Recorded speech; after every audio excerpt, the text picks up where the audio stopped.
Lucky Land Casino, asking people, what's the weirdest place you've gotten lucky? Lucky? In line at the deli, I guess? Aha, in my dentist's office. More than once, actually. Do I have to say? Yes, you do. In the car before my kids' PTA meeting. Really? Yes. Excuse me, what's the weirdest place you've gotten lucky? I never win and tell. Well, there you have it. You can get lucky anywhere, playing at LuckyLandSlots.com. Play for free right now. Are you feeling lucky? No purchase necessary. Void where prohibited by law. 18 plus. Terms and conditions apply. See website for details. Wow. After last night's game, the New York Giants have fired their offensive coordinator, Jason Garrett. I watched that game. So just, if you're not aware, Monday Night Football is now on ESPN. But if you turn on and have access to ESPN2, it's the Manning brothers. It's Eli and Peyton Manning and guests. And they watch the football game as if they're friends, and they have conversations with people who jump in and out. They had Bill Belichick in the first quarter last night of the Buccaneers-Giants game. And they have guests throughout the entire 4 quarters of the football game. And then when they don't have guests, they're there watching the game as two people who have been in the NFL, and they're explaining what they're doing, what the teams are doing, what the teams are thinking. The third quarter last night, Condoleezza Rice joined Peyton and Eli for the game. And for those of you who don't know about Condoleezza Rice, she wasn't just the Secretary of State and the National Security Advisor. Condoleezza Rice is a diehard militant football fan. She is a Notre Dame and Alabama fan. It was probably a good thing that Philip was on his cruise. He did not get to hear her trash talking Tennessee to Peyton Manning, but it was amazing. They were, for the third quarter, talking to Condoleezza Rice. I wish it had lasted longer, because she's watching the game and she's analyzing the plays and she's saying, here's what they should do. And inevitably they would do what she wanted. One of the cool things, if you watch Tony Romo comment on football, is he can tell you what they're going to do and what's going to happen. And he is probably the best paid commenter on football on television. And Condoleezza Rice gave him a run for his money last night. It was so amazing to have her there. She made a point, actually, I know will be controversial with some people, that she would love to see more women in the coaching staff, that you can understand the game and love the game without having played the game. And she sure proved it in the way she could analyze the play. And she was very adamant no one should just walk in and be a head coach. But if you need a defensive coordinator, an offensive coordinator, she thinks that women who have a deep knowledge of the game, even if they haven't played, would be capable of it. And I think she proved her point last night in the way she was calling the game. But regardless of that, this concept on ESPN2, you can watch the game with the professional ESPN commentating crew on ESPN, who let you watch the game. They comment on the play-by-play very briefly. You can see the instant replays, the zoom-ins and the like. Or you can watch it on ESPN2 with Peyton and Eli, and they don't have the zoom cams. They don't have the replays for the most part, but they comment on it with a deep level of both love of the game and an understanding of the game, a connection to a lot of the players who are still playing, and then they bring on guests to watch it with them. And I love that concept. I think it's great. I love to watch a football game, but to have them commenting on it in real time was interesting. And of course, last night, because Eli Manning had been with the Giants, was cheering on the Giants, it was good. It was kind of funny at one point. Peyton Manning asked Condoleezza Rice, Condi, what do you have you ever seen someone on television commenting on a football game who clearly was taking sides in the game? And she says, well, he played for the Giants. Once a Giant, always a Giant. And at which point Eli Manning chimes in and says, yeah, my brother, he played for this team, and then he played for that team, and then he wanted to work for another team, and he just roots for everybody and bets against all of them. It was very funny to watch. I think ESPN making a creative ability to watch a football game. There are a lot of people who vented about it and said, oh, they talk too much. They don't pay enough attention to the game. Well, you go over to ESPN to watch that. You watch ESPN2 to get the deep insight of the Manning brothers. Hi there. It is Eric Erickson here. The phone number is 877-97-ERIC, 877-973-7425. Let's go to Zach, who's been waiting very patiently. Zach, welcome to the program. Hey, what's up, man? How are you? Pretty good. It's the first time I've ever talked to you, but I've heard your show a lot. So, Well, appreciate it. yeah, man, I got a question for you. Okay. I heard something on a different radio station earlier today. What do you think about the governor signing the bill for legalizing truck drivers to lower the age from 21 plus to 18 to 20 in the state of Georgia? Now it hasn't. I think it's been filed. There's one that's been filed by a state legislator for this coming year, but there hasn't been one that's been passed, to my knowledge. I'm curious, is that actually going to be a good idea? Because we have a lot of negligence of people that are 18 years old to 20 years old. Yeah, and I don't know. Part of the problem is that we've got a shortage of truck drivers in the country. The Biden administration in their Build Back Better program wants to add money to essentially pay women to become truck drivers. There is a consideration at the federal level to lower the age to 18. They did not put it in the Build Back Better plan, but they certainly looked at it to try to figure out if they should change some regulations. At various state levels, there are states that are trying it. The problem is that, let's just say if you did it in Georgia, for example, in Georgia, because it is an interstate commerce issue, if you had a truck driver in Georgia who was 18 with a CDL, he could only stay in the state of Georgia. He couldn't cross state lines. And I know it's a proposal in the state legislature that has been pre-filed in Georgia for this upcoming General Assembly session. The governor hasn't taken a position on it. My suspicion is it's probably not going to go anywhere because it would raise overall insurance rates in the state for truck driving if they were to do that. So probably going to be dead on arrival if they actually did it. I will say, however, that there are some proposals out there to start expanding training for potential truck drivers at the 18-year-old level, to expand training in various vocational programs in the state of Georgia, because there certainly is a shortage of truck drivers, and frankly, truck drivers are making really good money right now, and so the more we have, the better off I think they will probably, the whole shipping and shortage supply crisis will be better off. Let's go back to the phones. David, you're going to be up next. Welcome.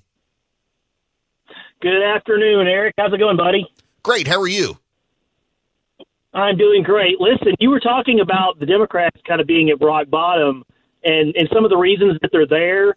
I haven't sat in on the focus groups, but just from a psychological and relationship perspective, it's easy to predict. We actually changed from a president who was tweeting about and involved in and taking credit for everything to one who seems to not be involved in anything. And ultimately in relationships, that's how it works, right? You get divorced from the person that talks too much, and you quickly get remarried to the person that doesn't say anything. And in the end, you hate them just as much as you did the previous. You know what? This is hard. You know what? I'm going to hang up my hat here. I'm going to leave your phone on for the next hour and a half, and this is going to be the David show, because I don't think I can top that analysis. Well, but we all see it, right? Yeah. We've had friends who went through it. And, they get their spouse dies, and they hated the fact that she was disengaged. Okay, the next one is a doter, and he hates her worse because she's always underneath him. It works that way, and we're politically seeing the result. Well, right? I will say, the person that's completely opposite of what you had. I hope to never get divorced, but I do totally understand what you're saying. That makes sense. In fact, now listen to this, and let me let you go there, but listen, this gets into the problem the Democrats are having. So there was a big focus group in Virginia of Biden voters who voted for Glenn Youngkin. And the data for the Democrats is bad in every way, shape, and form. Voters don't buy that every Republican is Donald Trump, so that attack isn't going to work. And voters don't know what Democrats have done. But there's something underlying all of the focus groups. It's underlying all the polling. It explains all the polling. And it gets to the point David, the caller, was making, going from Trump to Biden. Why did voters choose Joe Biden? Because they thought Joe Biden cared more and was not mean. The problem for Joe Biden is summed up in one word: Afghanistan.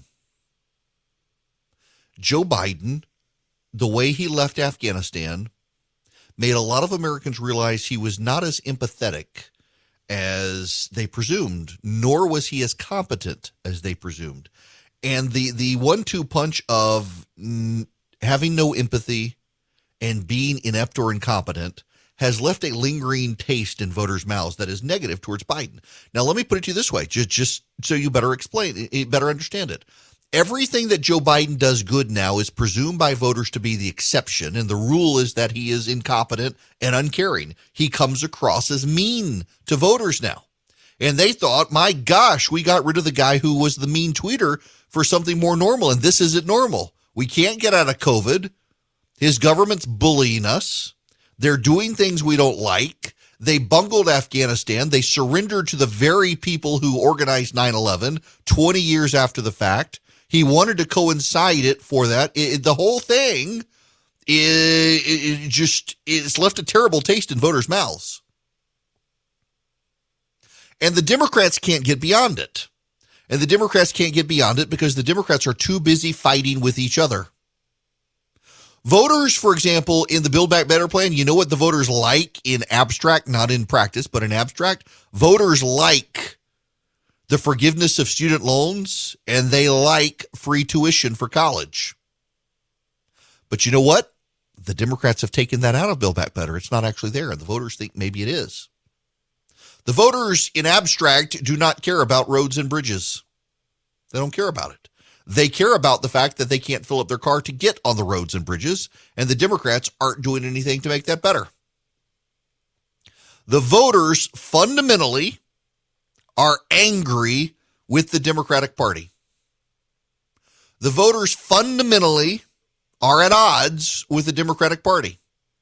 The Democratic Party allegedly has the issues and policy positions the voters agree with, but the voters actually don't know what the Democrats stand for. They don't know what the Democrats stand for, and to the extent they do, they don't like it because the loudest voices in the Democratic Party are the progressive voices.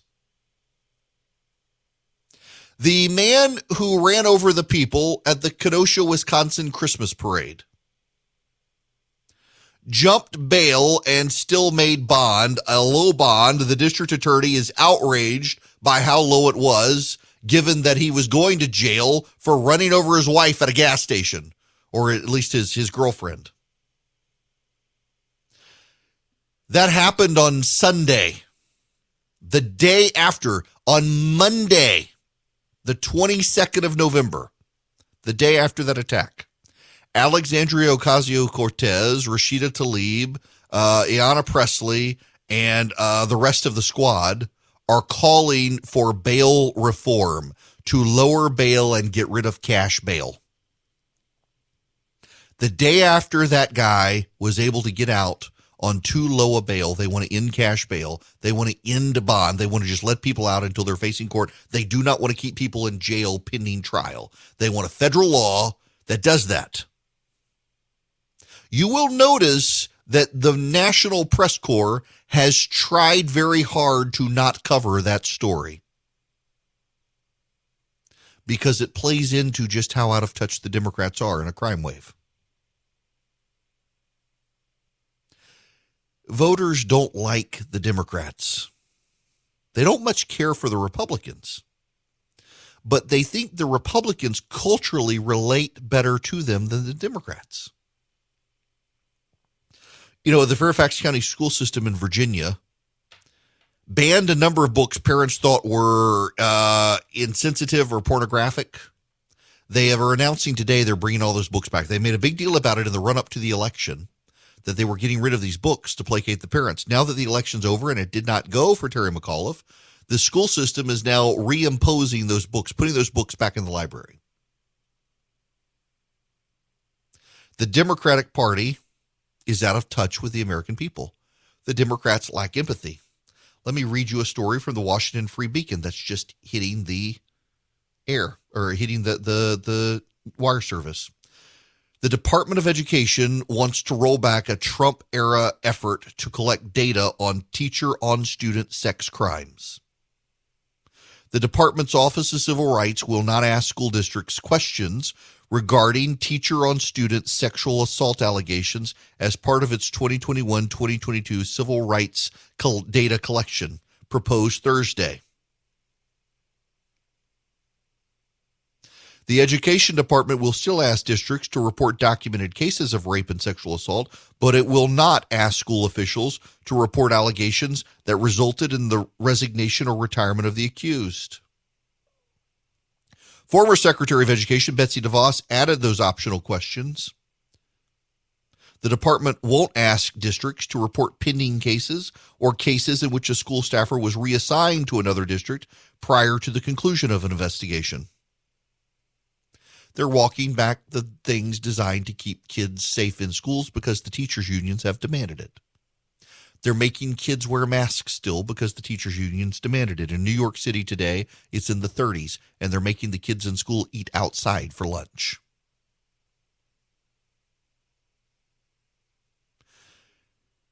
Everything the Democrats are doing is now seen through the lens of Afghanistan. And in Afghanistan, after 20 years, for no reason that made any sense, Joe Biden decided we needed to pack up and leave everything, abandon our military installations, abandon our allies, and even abandon American citizens who couldn't get out. They did it. It was deeply chaotic. We left a lot of Americans behind. They have continuously been dishonest about the number of Americans left behind. And they thought with it out of the media, with it out off the airwaves, with it out of the headlines, Americans would forget about it. But if you understand how Americans saw the Afghan retreat, it is foundational to everything now happening to the Democrats. Because the default now for the American public is that Joe Biden is not empathetic to their plight, lacks compassion, and is incompetent. Every time something good happens now to the Biden administration, it's presumed to be a fluke.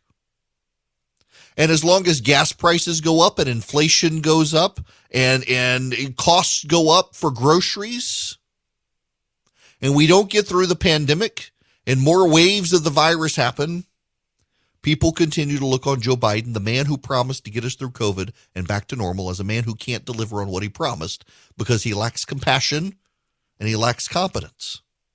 And that now permeates through the Democratic Party in the polling. Voters in Virginia who voted for Joe Biden and for Glenn Youngkin sat down in a focus group with Democratic pollsters, Joe Biden's Democratic pollster. And the voters in the focus groups told the pollster for Joe Biden they don't know what the Democrats stand for, and they really don't care because the Democrats don't care about them and are hostile to their culture and values. You can't fix that with public policy. You certainly can't fix it when the loudest voices in the Democratic coalition are saying, let's let everybody out of jail right now. It doesn't end well for the Democrats in November. In fact, according to one person, a prominent strategist for the Democrats in a private briefing to donors who were excited they were finally able to pass the infrastructure plan, the prominent Democratic strategist told them it wasn't enough. It wasn't soon enough, and we're effed next year. He didn't say effed. He said the real word, and he's right. Now, you don't want to be that way for the holiday season. You want to be warm and comfy in your house without a massive power bill. That's inflation goes up and power bills go up. You can get the Eden Pure Gen 40 heater. It's a heater and a cooler. It's got a great fan on it. It circulates warm air. It can heat up 1,000 square feet very efficiently so that you are not having massive power bills this winter season. What you do is you go to EdenPureDeals.com. That's EdenPureDeals.com. And you'll see my name, Eric Erickson. You click on my name, you'll see the Gen 40 heater, cooler. You know, you don't have to put this thing up at wintertime when winter's over because it has a great fan on it. You can use it all year round. So you put it in your cart, and at checkout, you will see a discount code box. And you put in the magic word, the magic phrase, Eric Heater. Now, there's no space there. It's just Eric Heater, E-R-I-C-K, and the word heater. And you will get $20 off the lowest sale price, and you will get free shipping. You go to EdenPureDeals.com, put the heater, Gen 40 heater in your cart, check out, you use the discount code Eric Heater, save $20 off the lowest price, and save on your power bills, and get free shipping. Oh my gosh, I love the predictability of the people who email in, Biden didn't win, stop saying he won, he lost, it was stolen. Oh my gosh, it is as predictable as the sun coming up. My goodness gracious. All right, the phone number is 877-97-ERIC, 877-973-7425, should you wish to be a part of this here program.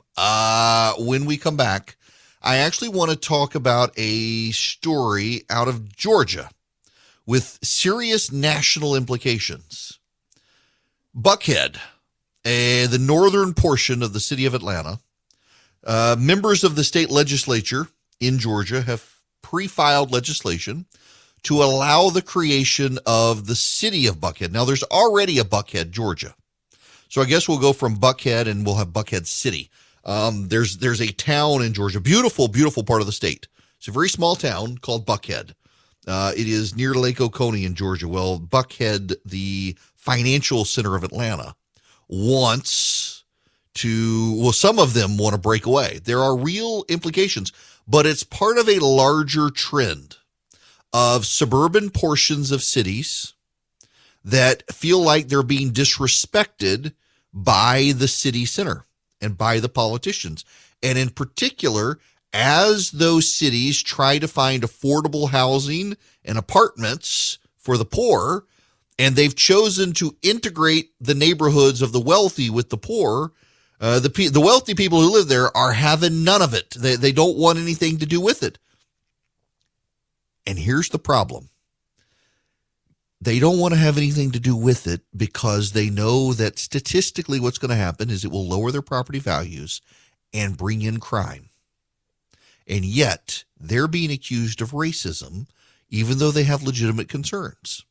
The Democratic Party coalition has become so focused on race and racism that they can't actually honestly engage on the issue. They are convinced of some level of mythologizing going on. Listen to Nicole Hannah-Jones. So every single essay in the book really makes this modern connections. And what we hope is slavery has influenced our society in so many ways, but we've really invisibilized that. We've lost that connection and understanding. And what I argue for the project is the narrative of 1776 does not explain the insurrection on the Capitol in January. It doesn't explain George Floyd and why a white police officer could feel that he could kill a man in front of witnesses and would not have to worry about facing any consequences. And it certainly doesn't explain why we have a political party right now that is trying to instate minority rule. That is the legacy of 1619. She's mythologizing, trying to build a world, trying to narrativize American history instead of deal with it factually. So what the Democrats are doing to their detriment. And you thought these last 2 years were crazy. Welcome to 2022. It's coming up and nothing makes sense still, especially in business. If you're a small business owner, good luck getting financing from a big bank right now.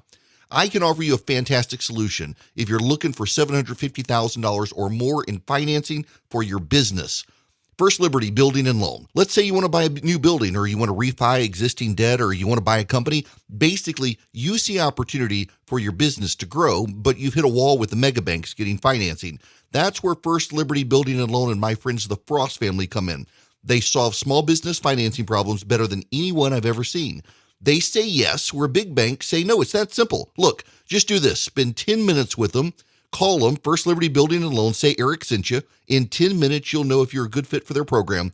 Go to firstlibertyga.com. That's firstlibertyga.com. They help small businesses nationwide in all 50 states. firstlibertyga.com. Hello, it is Ryan, and we could all use an extra bright spot in our day, couldn't we? Just to make up for things like sitting in traffic, doing the dishes, counting your steps, all the mundane stuff. That is why I'm such a big fan of Chumba Casino. Chumba Casino has all your favorite social casino-style games that you can play for free anytime, anywhere with daily bonuses. That should brighten your day a little.